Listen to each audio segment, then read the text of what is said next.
acceptable statement in English.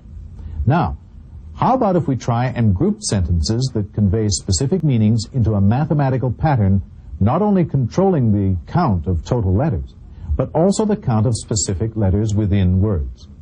Suppose we want to take Jack and Jill went up the hill to fetch a pail of water, and change the total number of A's plus the total number of I's to 9 instead of 8.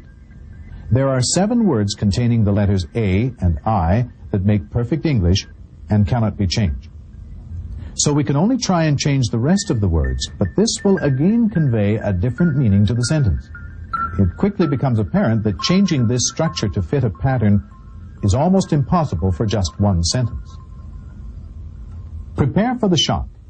The document, the Quran, contains an exquisitely sophisticated control of letters across chapters, within chapters, in combination of letters between words, in total number of sentences, in total number of words, all interlocking with one another, rendering it impossible to duplicate, even with the most powerful computers. Yet, it remains very simple to understand. For example, 29 chapters, roughly 160,000 letters, are prefixed by mysterious letters. Chapter 50 starts with just Q. Chapter 2 has ALM. Chapter 19 has 5 letters as a prefix, KHYAS. Please note that we have chosen English equivalents of the Arabic letters for simplicity of illustration. It was found that the letter Q occurs in chapter 50 exactly 57 times, or 19 times 3. The A's, L's, and M's in chapter 2 occur a total of 9,899 times, and so on, without a single exception in all the initial chapters, with the occurrences in multiples of the number 19. At the same time that the A's, L's, and M's are controlled in 7 chapters that have ALM as a prefix, the A's and the L's are part of the Arabic word for God, the occurrence of which is also being controlled, as you will soon see. At once we realize that there is a deliberate, superhuman design that binds the book's chapters, verses, words, even letters. For if one letter was changed, deleted, or added, the whole system collapses. And the fact that this system was discovered 1,400 years after its creation proves that it has been perfectly preserved. The foundation of this mathematical code is the opening statement. In the name of God, most gracious, most merciful, and this contains exactly 38 alphabets, or 19 times 2. In the language of the Quran, Arabic, it contains exactly 19 alphabets and 4 words. These 4 words, namely name, God, most gracious, and most merciful, appear in the whole book 19, 2,698, 57, and 114 times, respectively. All these are multiples of 19. The total number of verses are 6,346.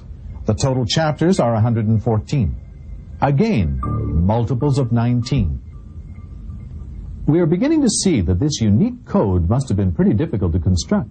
On it are 19. Indeed, by the moon, by the night as it passes, by the morning as it shines, this is one of the greatest miracles.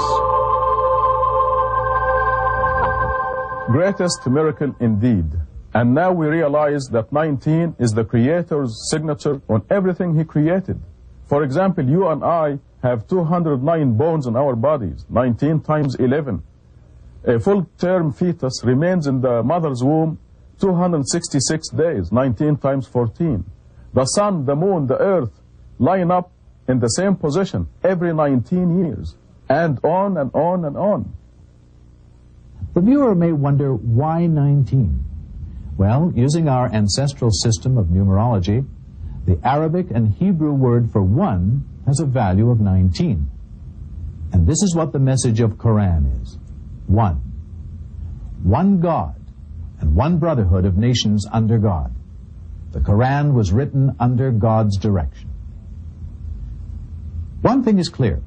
No human being could have written such a complicated and perfectly mathematically coded text. Not then, not now, even with the aid of computers. One of the most important functions of the Quran's mathematical code is that it proves and authenticates by physical evidence all the miracles of the previous prophets and messengers. Moses parted the Red Sea. Jesus revived the dead and healed the hopelessly blind and the leprous, and so on. Now these miracles are mathematically composed within the Quran and proven by this code to be true. God was the witness. His words are divine. And what he has proven by means of the ultimate miracle is that the Quran is indeed his word, the word of God. Therefore, let us look to it to answer some of our most crucial questions, such as why are there famines, disasters, and diseases? And what is the overall purpose and meaning of life? And what of peace, that elusive dream of the righteous, universal man? Given now that the message of the Quran is one God, one brotherhood, think of it. All the power and love in the universe in one supreme being, who has assured us that he not only exists, but communicates without question to those who believe and seek out the truth. His laws and commitment. Imagine what can be achieved by following his laws and direction.